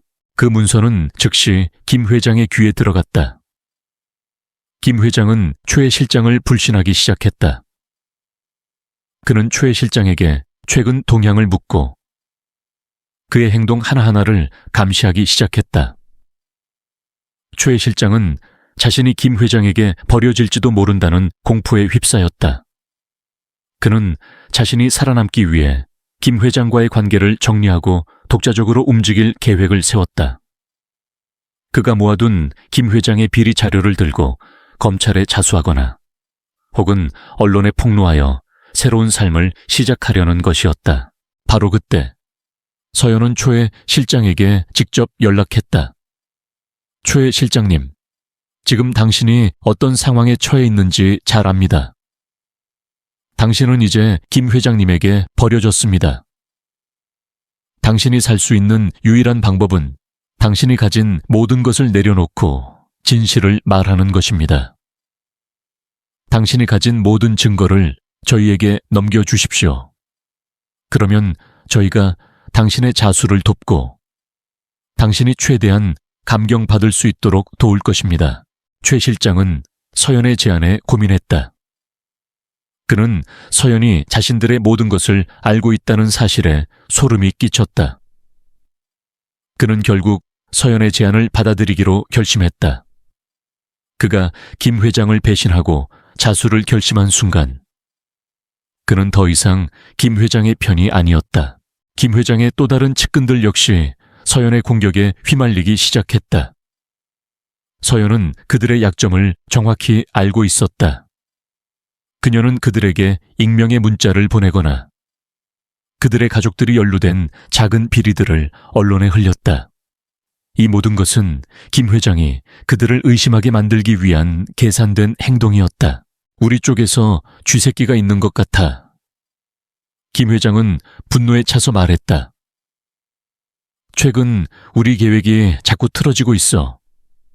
누가 내 뒤통수를 친 건지 찾아내. 그는 모든 측근들을 의심하기 시작했다. 그들의 얼굴에는 이제 불신과 불안만이 가득했다. 그들은 더 이상 서로를 신뢰하지 않았다. 그들의 단단했던 연대는 한순간에 모래성처럼 무너져 내렸다. 한편 태성은 자신의 행동이 가족에게 어떤 결과를 초래할지 알고 있었기에 괴로워했다. 그는 서연에게 자신의 죄책감을 털어놓았다. 서연아, 내가 이 모든 정보를 넘겨주는 것이 옳은 일일까? 내가 우리 가족을 파멸시키고 있는 건 아닐까? 태성아, 너는 너의 가족을 파멸시키는 게 아니야. 그들의 잘못을 바로잡아주고 있는 거야. 서연은 태성의 손을 잡고 말했다. 만약 네가 이 모든 일을 모른 척 했더라면 그들은 언젠가 더 큰 죄를 짓고 더 큰 벌을 받았을 거야. 너는 그들을 구원하고 있는 거야. 서연의 확신의 참목소리는 태성에게 큰 위로가 되었다. 그는 자신의 행동이 단순한 배신이 아니라 정의를 위한 용기 있는 선택이었다는 것을 깨달았다. 서연은 이제 모든 준비를 마쳤다. 그녀의 손에는 김 회장의 부패를 증명할 완벽한 증거들이 있었고 그의 네트워크는 이미 와해되었다. 그녀는 이 모든 증거를 들고 검찰을 찾아갔다. 그러나 그녀는 검찰의 모든 것을 넘겨주기 전에 마지막 퍼즐 조각을 맞추기로 했다. 그들의 부패를 세상에 공개하고 여론의 힘을 이용해 그들이 더 이상 빠져나갈 구멍이 없도록 만드는 것이었다. 그녀는 언론의 기자회견을 요청했다. 기자회견의 주제는 K&L 컨설팅 파트너스의 기업 비리 수사에 대한 중대한 발표였다. 김 회장 측은 서연이 자신들의 공격에 굴복하고 모든 것을 인정하려 한다고 생각했다. 그들은 회심의 미소를 지으며 기자회견장을 찾았다. 그들은 서연이 대중 앞에서 무릎을 꿇고 사과하는 모습을 보고 싶어 했다. 하지만 그들이 알지 못했던 것은 그 기자회견이 그들의 모든 것이 무너지는 순간이 될 것이라는 사실이었다. 기자회견은 청담동의 한 호텔 컨벤션 홀에서 열렸다. 수많은 언론사 기자들과 카메라들이 서연의 일거수일투족을 담기 위해 몰려들었다. 김영민 회장과 박선숙 여사는 회장실에서 기자회견을 실시간으로 지켜보고 있었다. 그들은 승자의 여유로운 미소를 띠고 있었다. 박 여사는 이제 저 여자가 무릎 꿇고 용서를 빌겠지라고 속삭이며 기쁨을 감추지 못했다. 정확히 오후 2시 정각. 한서연은 단상 위에 올랐다. 그녀의 뒤로는 K&L 컨설팅의 로고가 박힌 검은색 현수막이 걸려 있었다. 그녀는 평소와 다름없는 단정한 모습이었지만 그 눈빛은 모든 것을 집어삼킬 듯한 강렬한 힘을 뿜어내고 있었다. 그녀는 마이크 앞에 섰고 수많은 플래시 세례가 터졌다. 안녕하십니까. K&L 컨설팅 파트너스 대표 한서연입니다. 그녀의 목소리는 작았지만 홀 전체를 울리는 듯한 무게감이 있었다. 최근 저희 회사와 관련하여 많은 루머와 오해가 있었던 것을 잘 알고 있습니다. 특히 제가 특정 기업의 비리를 개인적인 감정으로 이용하고 기업 사냥을 일삼는다는 악의적인 보도들이 있었습니다. 오늘 이 자리는 그 모든 오해를 바로잡고 진실을 밝히기 위해 마련되었습니다. 기자들은 웅성거렸다. 모두들 그녀가 자신이 저지른 잘못을 인정하고 사과할 것이라고 예상했기 때문이었다. 그러나 서연의 다음 말은 그들의 예상을 완전히 뒤엎었다. 저는 결코 특정 기업을 사냥한 적이 없습니다. 저는 단지 돈과 권력을 이용해 사회의 정의를 훼손한 부패한 기업들을 추적해 왔습니다. 그녀는 잠시 말을 멈추고 홀을 둘러보았다.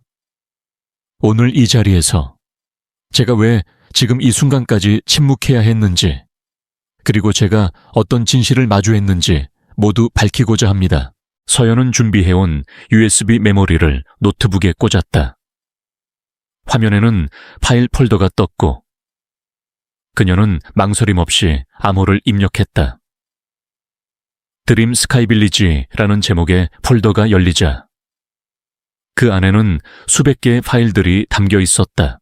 이 파일들은 드림 스카이빌리지와 관련된 모든 불법 거래 기록입니다. 이 빌라는 단순한 고급 주택이 아니라 특정 기업의 불법 자금을 세탁하고 고위층에게 뇌물을 전달하는 비밀 금고 역할을 해왔습니다. 김영민 회장과 박선숙 여사는 화면을 보고 경악했다. 그들은 자신들의 모든 비밀이 담긴 USB가 서연의 손에 들어갔다는 사실을 전혀 알지 못했다. 그들은 서연이 이진호의 아내를 이용해 자신들을 공격하려 한다고 생각했을 뿐, 그들이 그토록 찾아 헤매던 USB가 서연의 손에 있다는 것을 상상조차 하지 못했다. 그들의 얼굴은 공포로 굳어갔다. 서연은 계속해서 설명을 이어갔다. 이 모든 불법 행위의 중심에는 태성그룹 김영민 회장님과 사모님 박선숙 여사님께서 계십니다. 이 자료는 김 회장님께서 이진호라는 이름의 바지 사장을 내세워 빌라를 매입하고 그곳을 불법 자금의 유통창구로 사용했다는 사실을 명확히 보여주고 있습니다. 홀은 기자들의 경악과 웅성거림으로 가득 찼다. 기자들은 연신 플래시를 터뜨리며 이 충격적인 사실을 기사로 옮기기 시작했다. 김 회장은 서재에서 분노에 찬 눈으로 화면을 노려보았다. 저 여자가 감히, 저는 개인적인 감정으로 이 일을 시작한 것이 아닙니다. 서연의 목소리는 흔들림이 없었다. 저는 김태성 씨와 결혼을 약속했던 사이였습니다. 하지만 저는 상견례 자리에서 김 회장님과 사모님께서 저의 직업과 삶의 방식을 경멸하는 것을 보고 그들의 부패한 가치관이 얼마나 깊이 뿌리 내렸는지 깨달았습니다. 그들의 오만함이 바로 이 모든 것을 시작하게 만든 원인이었습니다. 서연은 화면에 김영민 회장이 자신의 측근들과 주고받은 메시지 기록을 띄웠다. 이 모든 것은 태성이 그녀에게 넘겨준 정보였다.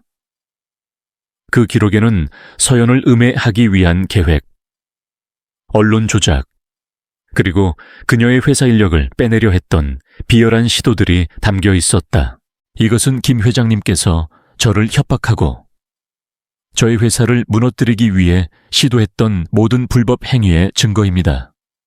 그들은 자신들의 잘못을 감추기 위해 저를 공격했지만 저는 그들의 공격을 역이용하여 그들의 모든 것을 파헤쳤습니다.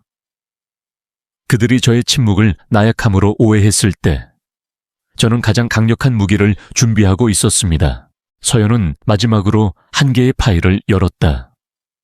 그것은 김영민 회장이 고위 검찰 간부와 비밀리에 만났던 장소와 시간, 그리고 주고받은 금품 내역이 담긴 파일이었다.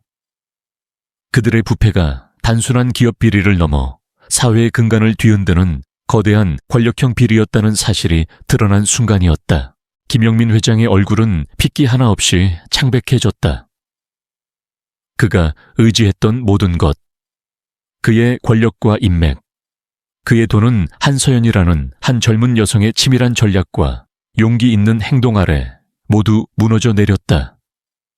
박선숙 여사는 충격에 휩싸여 소파에 주저앉았다.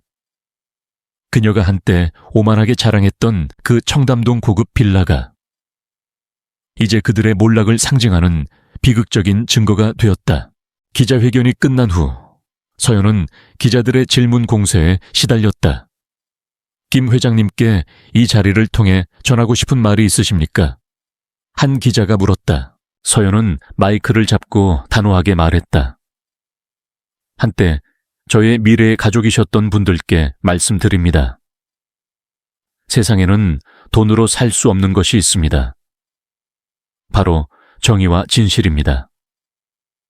당신들은 그 진실을 외면하고 돈과 권력에 눈이 멀어 스스로를 파멸시켰습니다. 이제 당신들이 저지른 죄에 대한 대가를 치르십시오.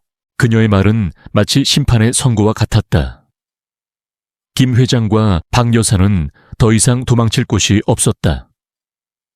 서연의 기자회견은 모든 언론의 톱뉴스로 보도되었고, 검찰은 즉시 김영민 회장 일가에 대한 전면적인 수사에 착수했다.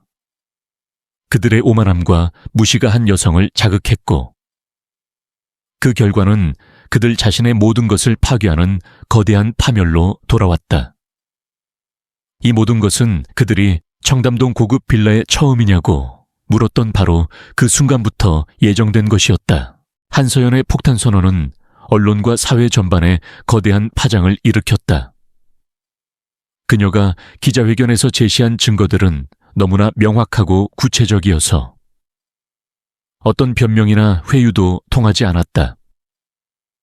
태성그룹 김영민 회장은 기자회견이 끝난 직후 자택에서 긴급 기자회견을 열고 서연의 주장을 악의적인 모함이라고 반박하려 했지만 이미 여론은 서연의 편이었다. 한서연 대표는 개인적인 감정으로 우리 가족을 파멸시키려 하고 있습니다.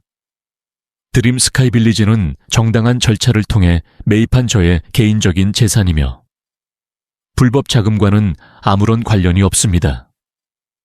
김 회장은 격앙된 목소리로 외쳤다.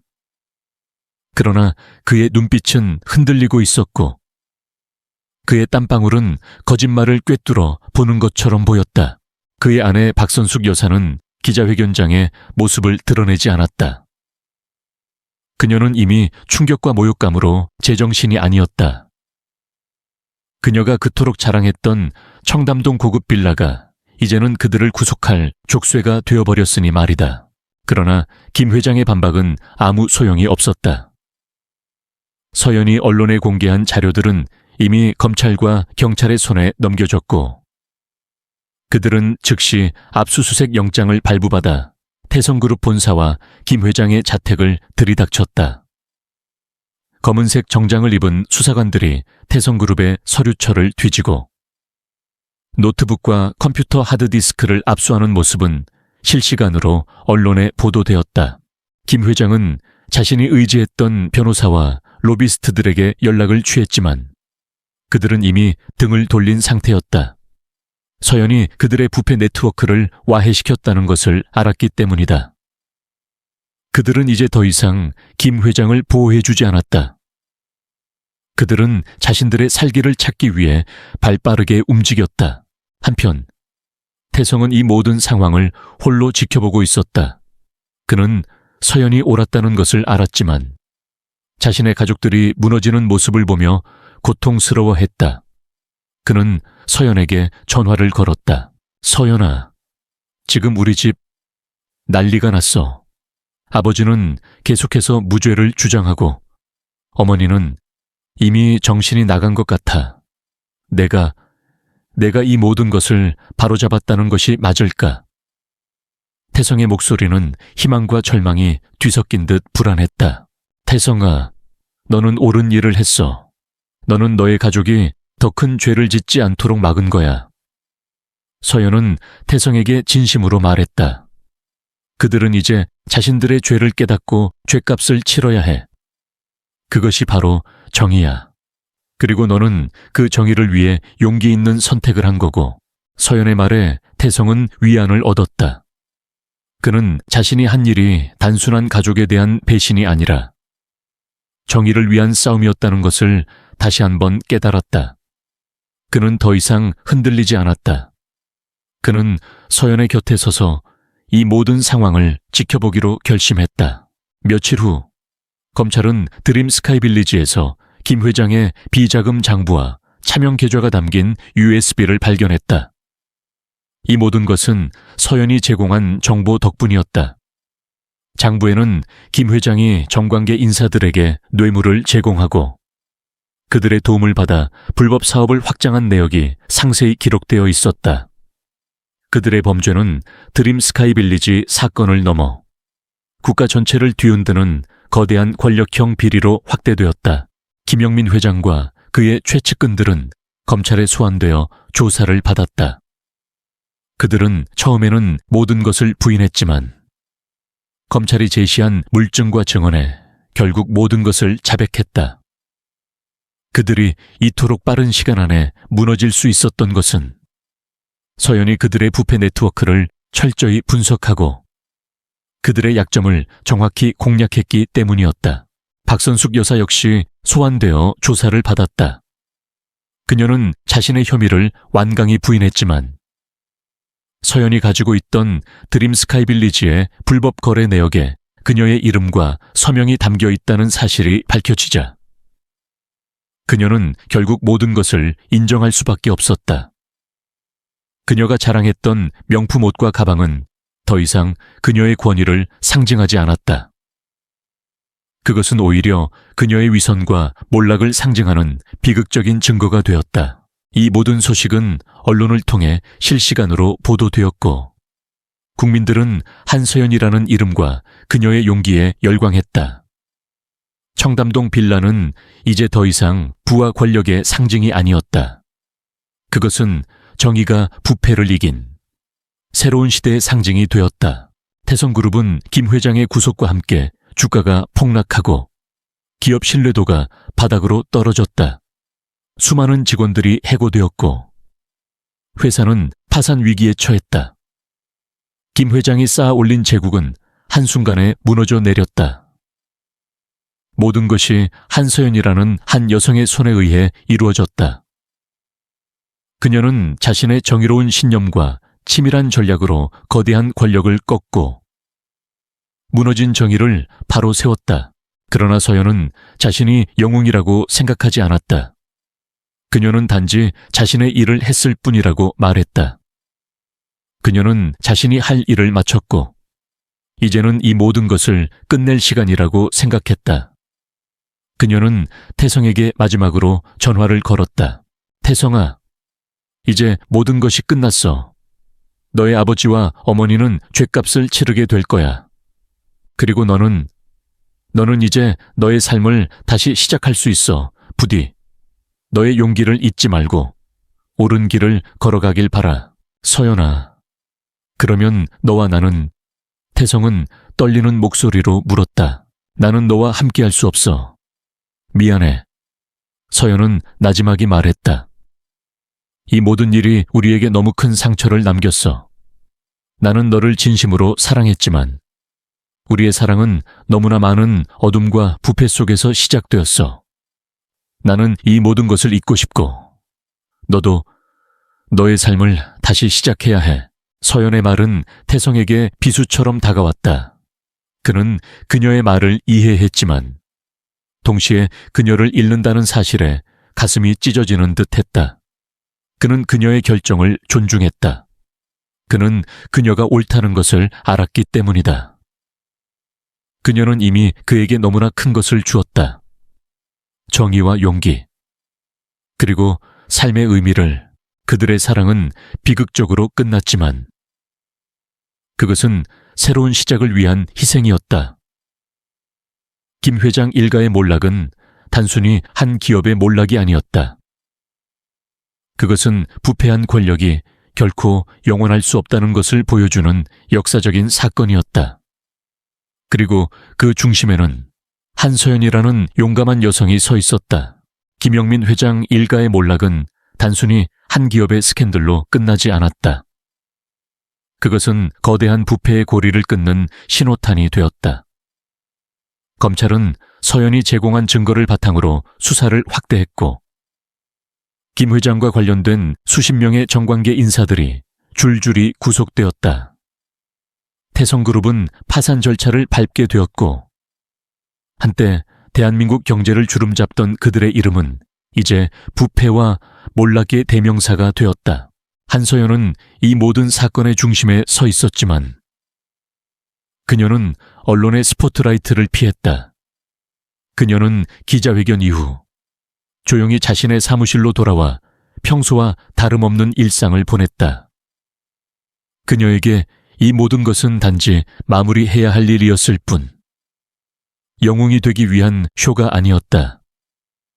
그녀는 그저 불의를 바로잡고 싶었고 그 목적을 달성한 것에 만족했다. 대표님, 이제 모든 것이 끝났습니다. 사람들은 대표님을 영웅이라고 부릅니다. 지훈이 밝게 웃으며 말했다.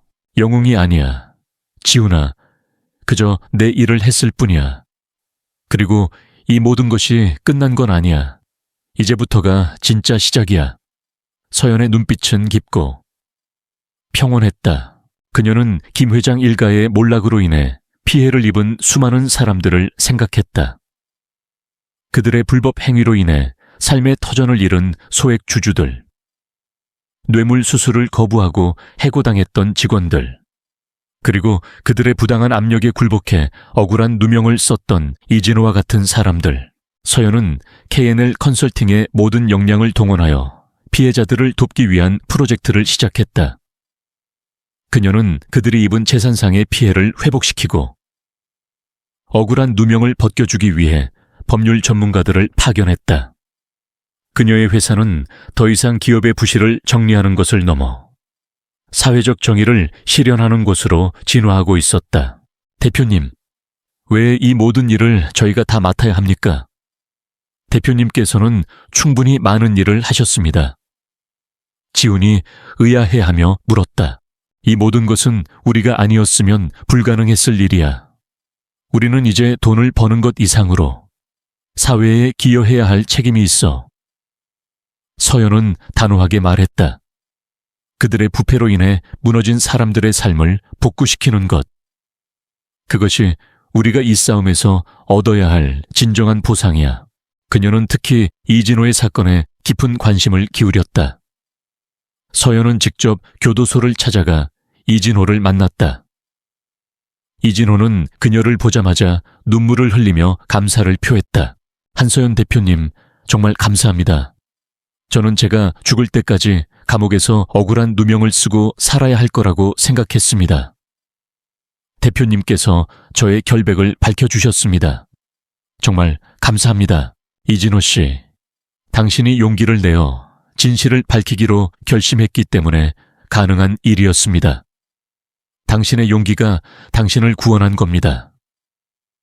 서연은 이진호에게 따뜻한 미소를 지었다.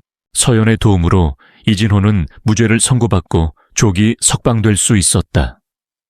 그는 서연에게 평생 은혜를 갚겠다고 말했다.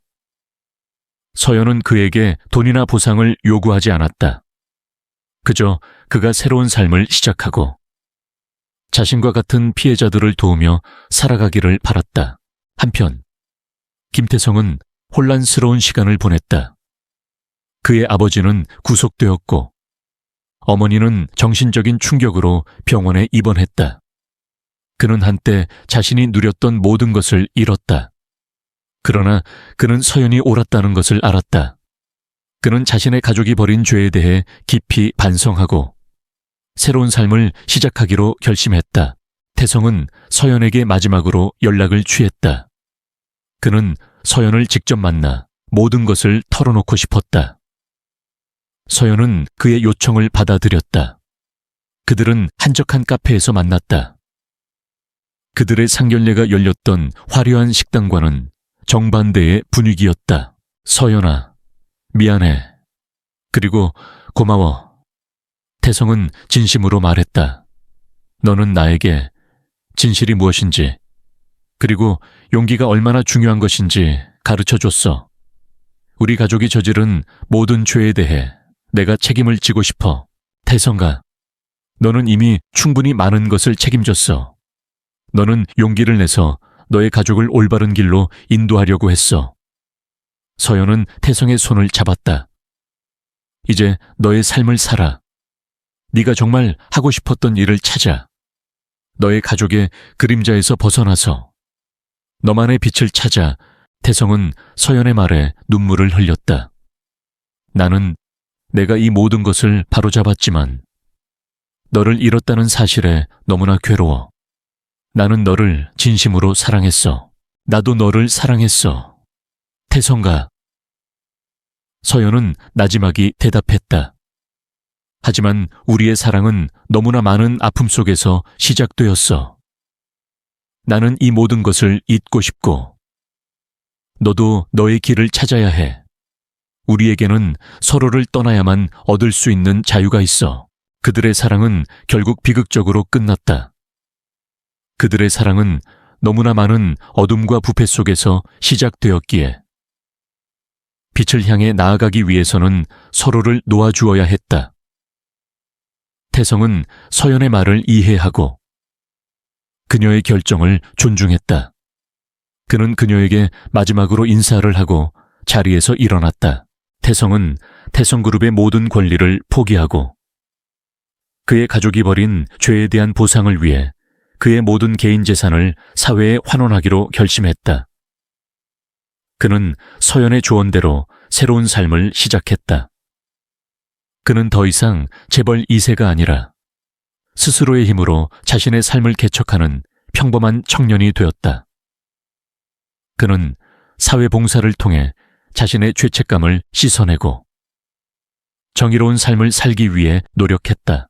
김 회장 일가의 몰락은 서연의 개인적인 승리를 넘어 사회 전체에 경종을 울렸다. 돈과 권력이 영원할 수 없다는 것, 그리고 정의는 결국 승리한다는 것을 보여주었다. 서연은 이 모든 것을 지켜보며 그녀의 삶은 이제 새로운 길로 접어들었다는 것을 느꼈다. 그녀는 더 이상 누군가에게 복수를 하거나 불의를 바로잡기 위해 싸우지 않아도 되었다. 그녀는 이제 자신의 신념을 바탕으로 더 나은 세상을 만들기 위해 노력할 것이다. 김영민 회장 일가의 몰락 이후 한서연의 삶은 새로운 국면을 맞이했다. 그녀는 더 이상 언론의 스포트라이트를 받는 정의의 사도가 아니었다.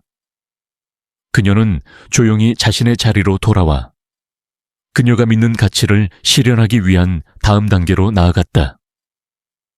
그녀의 사무실은 여전히 바빴지만 그 활기 속에는 과거와는 다른 희망과 치유의 분위기가 감돌았다. 대표님, 태성그룹 파산 절차가 마무리되었습니다. 모든 재산이 정리되었고 피해를 입었던 소액 주주들과 직원들에게 보상이 이루어지고 있습니다. 지훈이 기쁜 목소리로 보고했다. 그리고 이진호 씨는 오늘 아침 저희 사무실에 찾아와 감사 인사를 전했습니다. 대표님 덕분에 새로운 삶을 시작할 수 있게 되었다고 말했습니다. 잘 됐네. 그들이 다시 일어설 수 있도록 돕는 것이 우리의 역할이야. 서연은 만족스러운 미소를 지었다. 그녀는 더 이상 승패에 연연하지 않았다. 그녀에게 중요한 것은 승리가 아니라 그 승리가 가져다 준 긍정적인 파급 효과였다. 그녀의 이야기는 수많은 사람들에게 용기와 희망을 주었고 불의에 맞서 싸우는 것이 결코 헛된 일이 아님을 증명했다. 태성그룹의 몰락은 사회 전반에 걸쳐 거대한 반향을 일으켰다. 사람들은 한때 자신들이 부러워했던 재벌의 화려함 뒤에 숨겨진 추악한 부패를 목격했고 돈과 권력이 영원한 힘이 될 수 없다는 것을 깨달았다. 검찰은 한서연 특검이라는 별칭이 붙은 특별수사팀을 구성하여 김영민 회장과 관련된 모든 부패 네트워크를 뿌리 뽑았다. 그들의 부패는 정치, 금융, 언론 등 사회 곳곳에 깊숙이 뿌리내리고 있었지만 서연이 던진 작은 돌멩이 하나가 그 모든 것을 무너뜨리는 기폭제가 되었다. 김영민 회장은 징역 15년형을 선고받았다. 그는 법정에서 자신의 죄를 인정했고 자신의 오만함이 모든 것을 파멸시켰음을 고백했다. 박선숙 여사 역시 징역형을 선고받았다. 그녀는 법정에서 서연을 향해 고개를 숙였다. 그녀의 눈에는 더 이상 오만함 대신 깊은 후회와 절망만이 가득했다. 그녀가 그토록 자랑했던 청담동 고급 빌라는 압류되어 경매에 넘어갔고 그들의 모든 부는 한순간에 사라졌다.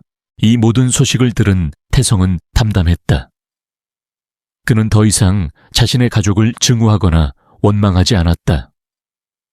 그는 그들이 저지른 죄에 대해 용서를 구하고 스스로에게 주어진 책임을 다하는 길을 택했다. 태성은 태성그룹의 모든 권리를 포기하고 그가 가진 모든 개인 재산을 사회에 환원했다. 그는 조용히 사회봉사 활동을 시작했다.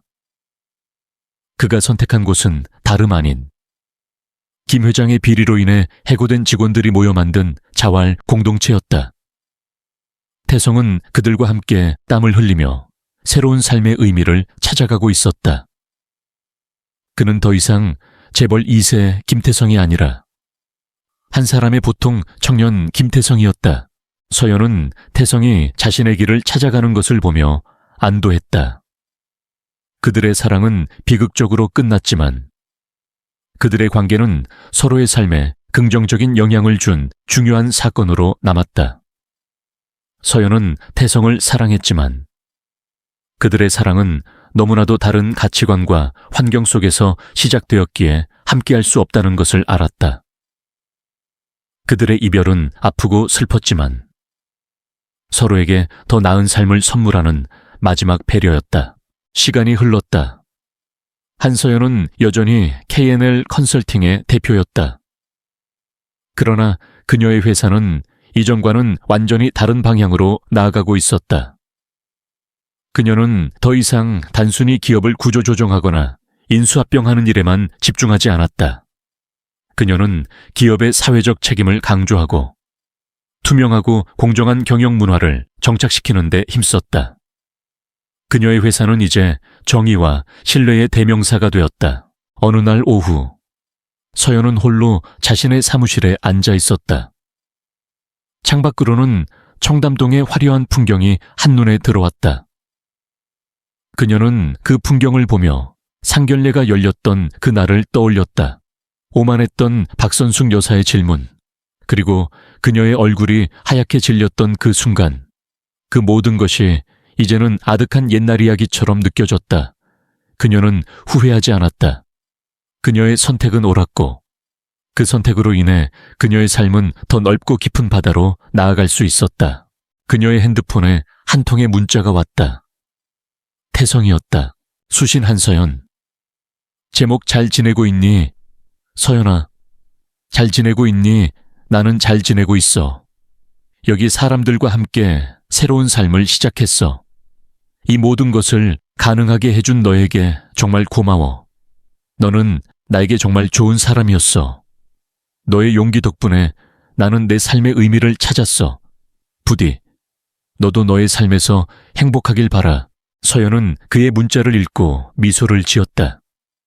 그녀는 답장을 보내지 않았다.